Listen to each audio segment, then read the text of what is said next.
I came across a book or a seminar which is called Secrets of the Millionaire Mindset, that promises that people would read this book, it would change their mindset, and they would start earning a lot of money. Now, I know that books are not solutions to problems. It may be a scam, maybe a waste of time. But I also believe that there may be a considerable amount of truth to the idea that millionaires have a different mindset than everybody else, and that it's the basis for their success. And my question is, if I pursue these tools, am I not asserting my free will so much that I'm sort of denying the hand of Hashem or Hashgacha Pratis in my life? It's an interesting question. And I'm going to divide the answer into two parts.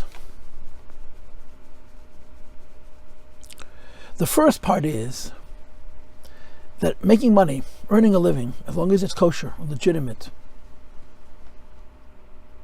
and honorable, is avodas Hashem. It's serving God.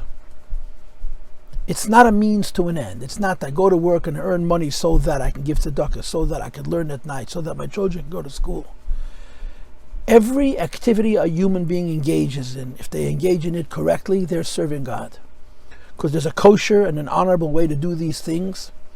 And it's known that to be an honest and an honorable professional or businessman may be more difficult than to be a Ben Torah, a koilel man, or a Rosh Yeshiva. You know, the Rebbe Rashab said about himself, he could have been a malamed or a seicher, a teacher, or a merchant, and he chose to be a malamed versus gringet. That's what the Rebbe, it's easier. So, you must understand that when you when you go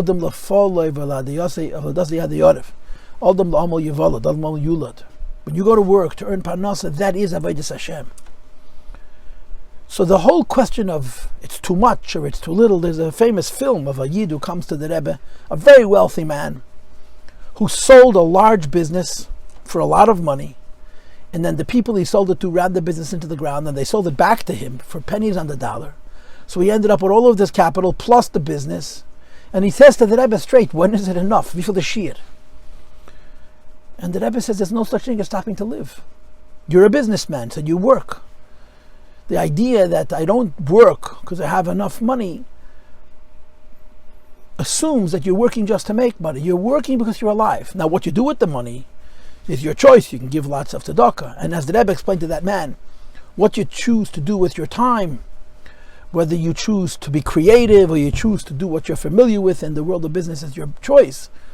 But a person is meant to work hard. A person is meant to work hard. Work is an end in itself.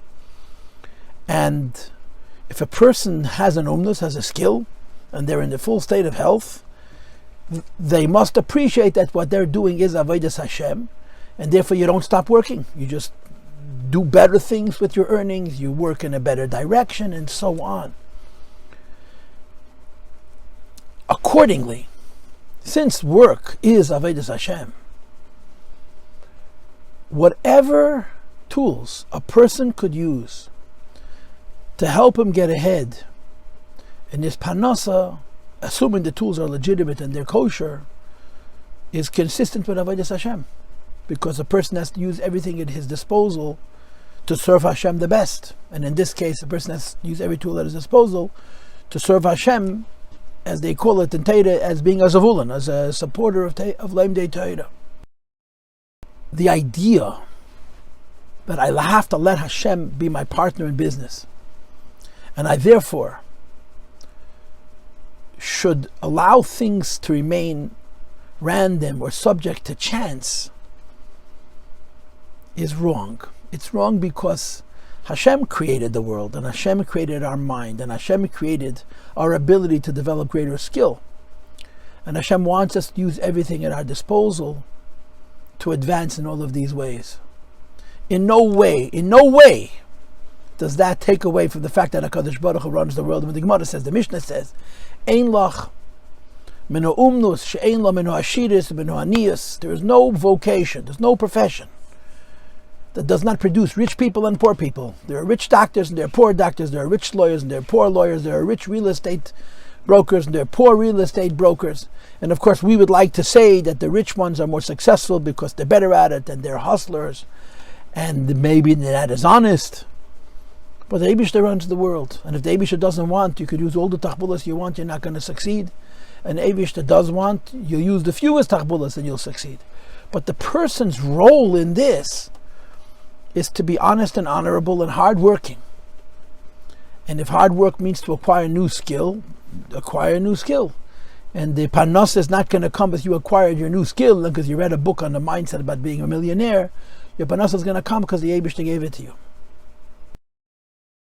Having said all of the above, I want to conclude with an idea that appears in many of the Rebbe's letters. The Rebbe spoke about it many times. It's brought in Sifrei Musar and in Sifrei Chasidis. All branches of Torah and Yiddishkeit and Musar speak about this. But the Pasuk says, V'racha Hashem Elokecha b'chol asher taseh, that Hashem is going to give you a bracha in everything that you do. And this Pasuk speaks to two ideas. That you have to do something to make a living, and then the Eibishter's bracha provides. When you look into the Rebbe's letters, you see a fascinating thing. To some people, the Rebbe writes that when you're trying to earn a living, you shouldn't get too caught up in your own efforts, and you have to remember that Birchas Hashem Itashid, that the blessing comes from HaKadosh Baruch Hu. You have to work to earn a parnasa, and like it says in the Maimarim, B'li tachbulas, you shouldn't use schemes and tricks which are not honest and honorable. And then the bracha of the Eibishter will rest. So the Rebbe writes to people, remember that the B'chol Asher Taseh is a keli for the parnasa, and the parnasa comes from Birchas Hashem. But there are other people that the Rebbe writes otherwise. There's some people that the Rebbe writes to, if you want to make a living, you have to make a keli. It's not going to come like Mon Min HaShamayim, unless you're the Belozah B'Reb Shimon or somebody like that.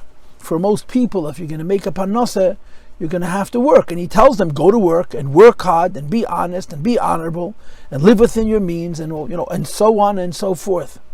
Because they're both true. It's true that the Eibishter wants us to work to make a living. And to work and make a living is not working to make a living, it's avodas Hashem. Because people were created on this earth to work hard, not to retire early and to relax. That's really retiring from being a human being. And it's a tragic idea that we have in our culture, that the American dream means that I retire and I don't have to work hard. Hard work defines adult human beings. Children are always going to work hard. They don't even need to be motivated because they're healthy.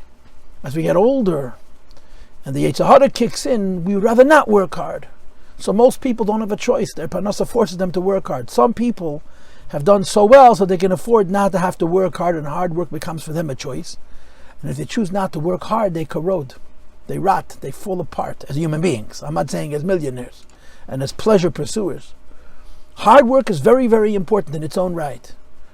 But at the same time, to be all worried and preoccupied, after all, the bracha comes from HaKadosh Baruch Hu. These are two sides of a coin. And I believe that to some extent this is, in other words, what you're asking.